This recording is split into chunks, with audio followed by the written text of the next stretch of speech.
दोस्तों, एक समय की बात है। एक बहुत ही बढ़िया मूर्ति बनाने वाला मूर्तिकार जंगल के रास्ते से गुजर रहा था। वो जिस रास्ते से गुजर रहा था उस रास्ते के साइड में बहुत सारे पत्थर रखे हुए उसे दिखाई दे रहे थे। वो जैसे ही आगे बढ़ रहा था उसके आंखों के सामने एक से बढ़कर एक पत्थर नजर आ रहे थे।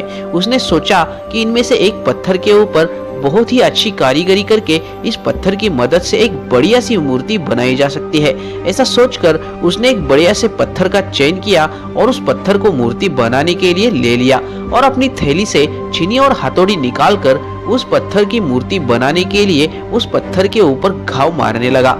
जैसे ही उसने उस पत्थर के ऊपर पहला घाव मारा तो उस पत्थर से आवाज आई कि मुझे दर्द हो रहा है।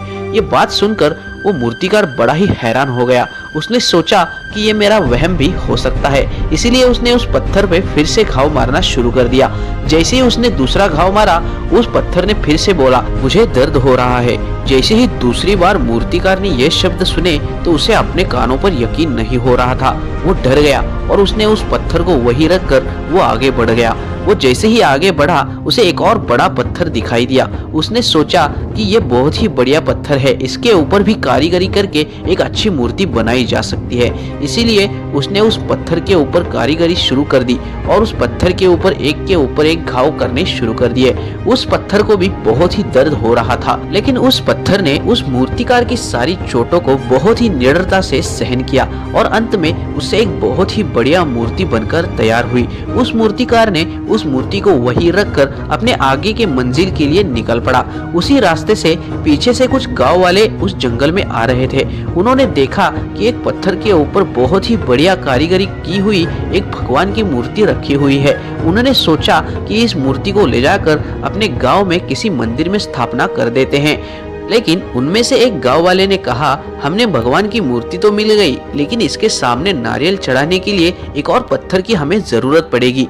ऐसा बोलकर उसने उसी पत्थर को उठा लिया जिसके ऊपर मूर्तिकार पहले मूर्ति बनाना चाहता था और उन दोनों पत्थरों को लेकर गांव वाले अपने गांव चले गए और उस मूर्ति की अपने मंदिर में स्थापना करके उसके सामने उस पत्थर को रख दिया उसके ऊपर नारियल चढ़ाने के लिए। गांव वाले हर रोज उस मूर्ति की पूजा करते और उस पत्थर के ऊपर नारियल चढ़ाते। एक रात में मूर्ति और पत्थर आपस में बात कर रहे थे। पत्थर ने मूर्ति से कहा कि देखो तुम कितने खुशनसीब हो, तुम्हारे आगे लोग हाथ जोड़ते हैं, तुम्हारी पूजा करते हैं, तुम्हें मानते हैं और मेरे ऊपर नारियल फोड़ते हैं। मूर्ति ने उस पत्थर से कहा अगर तुम उस दिन उस मूर्तिकार के सारे चोटों को सह जाते तो आज तुम मेरी जगह पर होते और मैं तुम्हारी जगह पर। उस दिन तुमने उस मूर्तिकार के घाव को सहने से मना कर दिया। अपनी जिंदगी में आने वाली हर उस समस्या से लड़ने के वजह तुमने उसे भागने का रास्ता चुना। इसीलिए आज तुम्हारे ऊपर लोग नारियल फोड़ते हैं और मेरी पूजा करते हैं।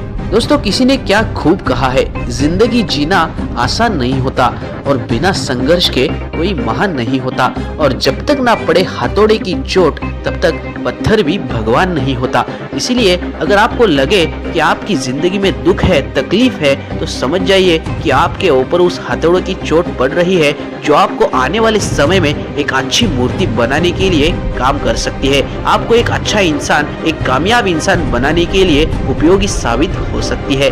अगर आपको ये कहानी जरा सी भी पसंद आई हो तो इस वीडियो को लाइक कर देना और चैनल पर अगर आप नए हो तो इस वीडियो को लाइक करके चैनल को सब्सक्राइब कर देना। हम मिलते हैं आपको ऐसी एक नए मोटिवेशनल वीडियो में। तब तक के लिए स्वस्थ रहें, मस्त रहें और अपने कामों में व्यस्त रहें।